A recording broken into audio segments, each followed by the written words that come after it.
സാഹിത്യത്തിന്റെയും കേരളീയ സംസ്കാരത്തിന്റെയും പരമാചാര്യനാണ് എഴുത്തച്ഛൻ. കിളിപ്പാട്ട് പ്രസ്ഥാനത്തിന്റെ ഉപജ്ഞാതാവ്. തമിഴിന്റെയോ സംസ്കൃതത്തിന്റെയോ താങ്ങുകൂടാതെ സ്വന്തം കാലിൽ ഉറച്ചുനിന്ന് മലയാള ഭാഷയ്ക്കും സാഹിത്യത്തിനും മുന്നേറാമെന്ന് തെളിയിച്ച ഇദ്ദേഹത്തെ നമ്മൾ ആധുനിക മലയാള ഭാഷയുടെ പിതാവ് എന്നുകൂടി വിളിക്കുന്നു.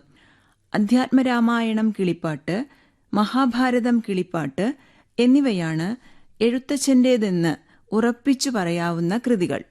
യഥോ ധർമ്മസ്തഥോ ജയ, എവിടെ ധർമ്മമുണ്ടോ അവിടെ ജയമുണ്ട് എന്ന് ധർമ്മമാഹാത്മ്യത്തെ ലോകത്തിന് വെളിവാക്കി കൊടുക്കുന്നു എന്നതാണ് മഹാഭാരത തത്വം. വ്യാസഭാരതത്തെ ഉപജീവിച്ചാണ് എഴുത്തച്ഛൻ മഹാഭാരതം കിളിപ്പാട്ട് രചിച്ചത്. എന്നാൽ കേവലം ഒരു വിവർത്തകനോ സംഗ്രഹകാരനോ അല്ലായിരുന്നു അദ്ദേഹം. എഴുത്തച്ഛൻ തന്റെ കൃതിയിൽ ഭക്തിക്കാണ് പരമപ്രാധാന്യം നൽകിയത്. അതേസമയം കഥാഖ്യാനത്തിലും കൽപ്പനയിലും വ്യാസന്റെ ഗുളികച്ചെപ്പേന്തിയ ശിഷ്യനാകുന്നു എഴുത്തച്ഛൻ. മഹാഭാരതം സംഭവപർവത്തിലാണ് ശകുന്തളോപാഖ്യാനമുള്ളത്. വൈശമ്പായനൻ ജനമേജയന്റെ ആവശ്യപ്രകാരം കുരുവംശത്തിന്റെ മഹത്വത്തെക്കുറിച്ച് വർണ്ണിക്കുന്നിടത്താണ് ശാകുന്തളം കഥ പ്രതിപാദിക്കുന്നത്.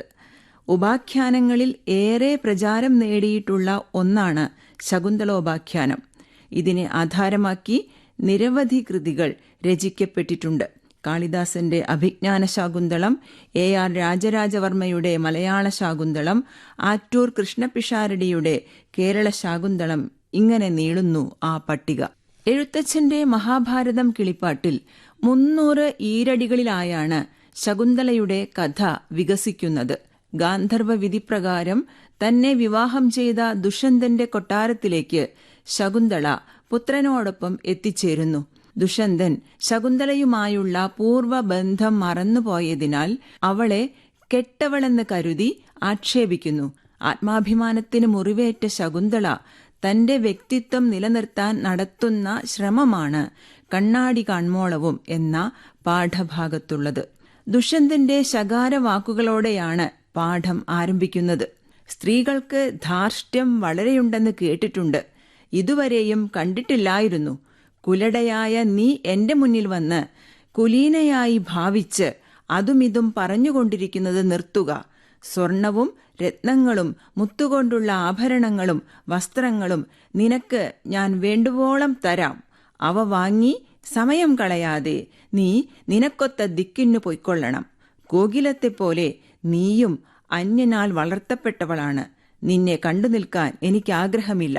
ദുഷ്യന്തന്റെ നിന്ദാവാക്കുകൾ കേട്ട് ലജ്ജിതയായ ശകുന്തള ഇങ്ങനെ പറഞ്ഞു: കടുകിൻമണി മാത്രമുള്ള പരദോഷത്തെ നീ കാണുന്നു, പക്ഷേ ആനയോളം വലുപ്പമുള്ള സ്വന്തം ദോഷത്തെ കാണുന്നുമില്ല. ഇത് പണ്ഡിതന്മാർക്കു പോലുമുള്ളൊരു ശീലമാണ്. നിന്റെ ജന്മത്തേക്കാൾ ശ്രേഷ്ഠമാണ് എന്റെ ജന്മം. ഭൂമിയിലല്ലാതെ നിനക്ക് സഞ്ചരിക്കാനാവുമോ? ഭൂമിയിലും ആകാശത്തിലും ഒരുപോലെ സഞ്ചരിക്കാൻ എനിക്ക് കഴിയും. നമ്മൾ തമ്മിൽ മേരുപർവ്വതവും കടുകും തമ്മിലുള്ള അന്തരമുണ്ട്. ചിന്തിച്ചിടത്തോളം താങ്കൾ ഒട്ടും അറിവുള്ളവനല്ലെന്ന് തോന്നുന്നു. കണ്ണാടി കാണുന്നതുവരെ തന്റെ മുഖമാണ് ഏറ്റവും നല്ലതെന്ന് വിരൂപന്മാർ കരുതും.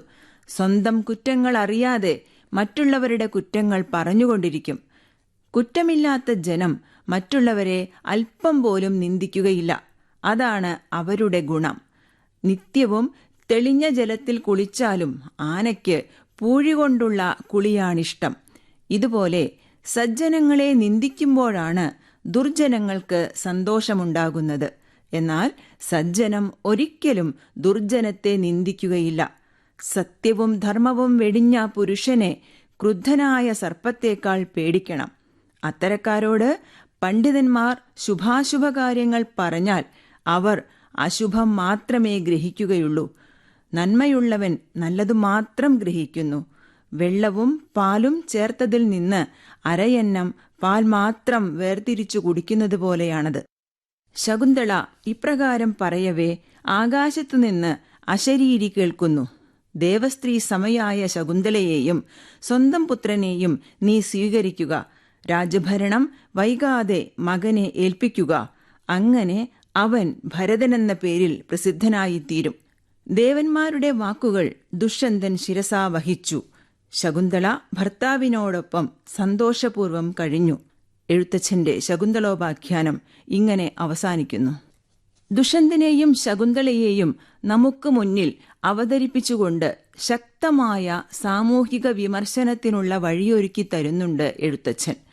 ഒടുവിലൊരു അശരീരി വാക്യത്തിന്റെ സഹായത്തോടെ ശകുന്തളോപാഖ്യാനം അവസാനിപ്പിക്കുമ്പോൾ സമൂഹത്തിലെ തിന്മകൾക്കെതിരെ തുറന്ന വാദപ്രതിവാദങ്ങൾക്കുള്ള കളമൊരുങ്ങുകയും ചെയ്യുന്നു. പുരുഷാധിപത്യ സമൂഹത്തിന്റെ പ്രതിനിധിയായിട്ടാണ് എഴുത്തച്ഛന്റെ ദുഷ്യന്തൻ പാഠഭാഗത്ത് പ്രത്യക്ഷപ്പെടുന്നത്. രാജകൊട്ടാരത്തിലെത്തുന്ന ഒരു സ്ത്രീയെ വാസ്തവം മനസ്സിലാക്കാൻ മുതിരാതെ ധാർഷ്ട്യക്കാരി, കുലട, ആടയാഭരണങ്ങളിൽ അഭിരമിക്കുന്നവൾ എന്നിങ്ങനെ ആക്ഷേപിക്കുന്നു. സ്വന്തം അച്ഛനമ്മമാരോടൊപ്പം വളരാത്ത ശകുന്തളയിൽ വളർത്തുദോഷം കെട്ടിവെച്ച് അവളെ പരഭൃത എന്ന് വിളിച്ച് പരസ്യമായി പരിഹസിക്കുന്നു. പാരിതോഷികമോ നഷ്ടപരിഹാരമോ നൽകി പടിയിറക്കപ്പെടേണ്ടവളാണ് സ്ത്രീ എന്ന പ്രസ്താവന ആണധികാര ശബ്ദമാണ്. അധികാരത്തിന്റെ അഹന്തയും സമ്പത്തിന്റെ ഹുങ്കും രാജാവിന്റെ വാക്കുകളിൽ നിറഞ്ഞു നിൽക്കുന്നു. തന്റെ തെറ്റിനെ പൊതുജനങ്ങൾക്ക് മുമ്പിൽ മറച്ചുവെച്ച് മാന്യനായി മാറാനും കുറ്റം സ്ത്രീയുടെ തലയിൽ കെട്ടിവെക്കാനുമുള്ള പുരുഷന്റെ തന്ത്രം വ്യക്തമാക്കപ്പെടുന്നു. അതേസമയം രാജസദസ്സിൽ തനിക്കേറ്റ മാനഹാനിയിൽ വെന്തുനീറാതെ ഉയർത്തെഴുന്നേൽക്കുകയാണ് എഴുത്തച്ഛന്റെ ശകുന്തള. അഭിമാനിയായ അവൾ തികച്ചും മാന്യമായ രീതിയിലാണ് പ്രതികരിക്കുന്നത്. ആശ്രമവാസം കൊണ്ട് സിദ്ധിച്ച ആത്മസംയമനം അവളുടെ ഓരോ വാക്കിലും ഒതുങ്ങി നിൽക്കുന്നു. രാജാവിന്റെ നൈതികതയെ ശകുന്തള പല തവണ ചോദ്യം ചെയ്യുന്നുണ്ട്. രാജാധികാരത്തിന്റെ പ്രതാപമാണ് അവിടെ തകർന്ന് തരിപ്പണമാവുന്നത്. സ്ത്രീയെ മഹത്വവൽക്കരിക്കാൻ എഴുത്തച്ഛൻ അങ്ങേയറ്റം ശ്രമിക്കുന്നുണ്ട്. ദുഷ്യന്തന്റെ മഹത്വത്തിൽ വിശ്വസിക്കുമ്പോഴും അദ്ദേഹത്തിന്റെ ശകുന്തളാ പക്ഷപാതം ഇതിനുള്ള തെളിവാണ്. എന്നാൽ രാജസഭയിൽ തന്നെ അപമാനിച്ച ഭർത്താവിനോട് വിട്ടുവീഴ്ചയില്ലാതെ തന്റേടത്തോടെ സംസാരിക്കുന്ന ശകുന്തള ആ കാലഘട്ടത്തിന്റെ പ്രതിനിധിയാണെന്ന് ധരിക്കാൻ കഴിയില്ല.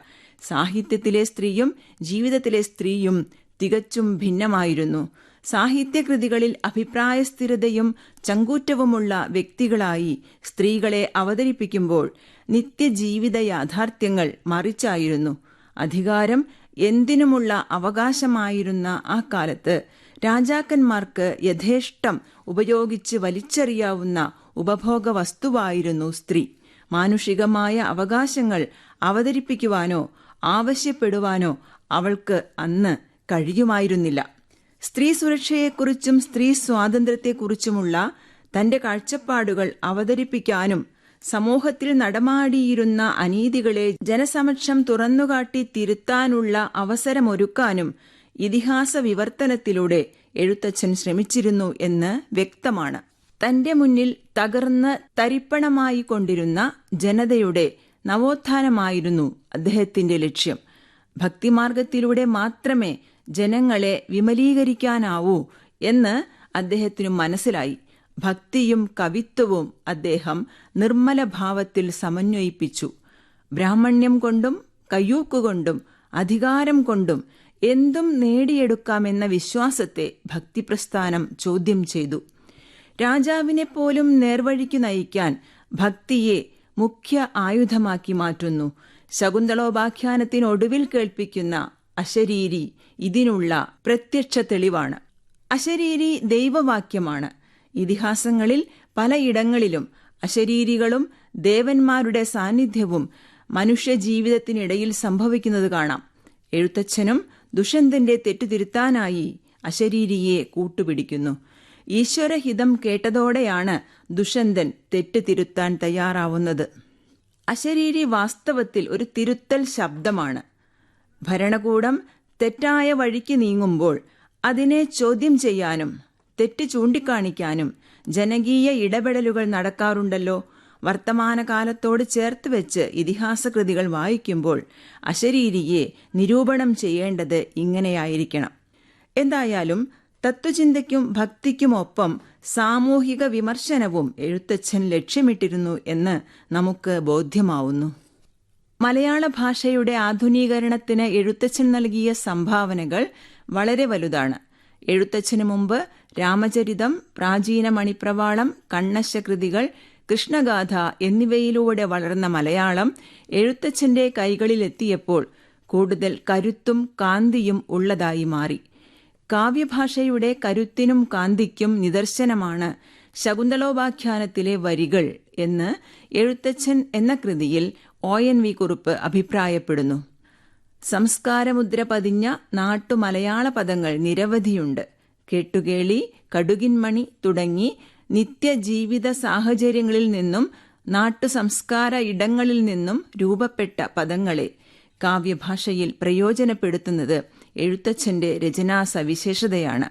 ഉവന്നു, നല്ലൻ, തമ്മുടെ തുടങ്ങിയ പ്രാചീന പദങ്ങളുടെ പ്രയോഗവും ധാരാളമായി കാണാം. ഇന്ന് നാം സംസാരിക്കുന്ന മലയാളവും എഴുത്തച്ഛന്റെ കാവ്യഭാഷയും തമ്മിലുള്ള അന്തരം വളരെ കുറവാണ്. സൗന്ദര്യാനുഭൂതി ഉണർത്തുന്ന പദങ്ങളും പ്രയോഗങ്ങളുമുണ്ട്. വാമൊഴിയിലും വരമൊഴിയിലും ഇരിപ്പുറപ്പിച്ചിട്ടുള്ള ചൊല്ലുകൾ പലയിടങ്ങളിലും പ്രത്യക്ഷപ്പെടുന്നു. പരഭൃത എന്ന പദം ഉണർത്തുന്ന അർത്ഥവ്യാപ്തി ശ്രദ്ധേയമാണ്. പരഭൃതം എന്നത് കുയിലിന്റെ പര്യായമാണ്. പരനാൽ വളർത്തപ്പെടുന്നവളാണ് പരഭൃത. ശകുന്തളയെ കാക്കക്കൂട്ടിൽ മുട്ടയിടുന്ന കുയിലിനോട് ഉപമിക്കുന്നു. ദുർജനത്തെ മതയാനയോടും സത്യധർമാദികൾ വെടിഞ്ഞ പുരുഷനെ ക്രുദ്ധനാം സർപ്പത്തോടും ഉപമിക്കുന്നു. ധാത്രീശൻ, ഭവാൻ തുടങ്ങിയ സ്തുതിവാക്കുകൾ വാസ്തവത്തിൽ പരിഹാസപൂർവമാണ് പ്രയോഗിക്കുന്നത്. ദുഷന്തന്റെ നിസ്സാരതയെ സൂചിപ്പിക്കുന്ന ഈ പ്രയോഗങ്ങളിലൂടെ പദൗചിത്യം പ്രകടമാവുന്നു. പിൽക്കാല കവികളായ കുഞ്ഞിക്കുട്ടൻ തമ്പുരാനും കുമാരനാശാനും വള്ളത്തോളും മറ്റും എഴുത്തച്ഛനെ ആരാധിക്കുകയും അനുകരിക്കുകയും ചെയ്തിട്ടുള്ളതായി കാണാം. കണ്ണാടി കാൺമോളവും. ഇതുവരെ സംസാരിച്ചത് KM നിമ്മി. ഇന്നത്തെ വിദ്യാഭ്യാസ രംഗം സമാപിക്കുന്നു.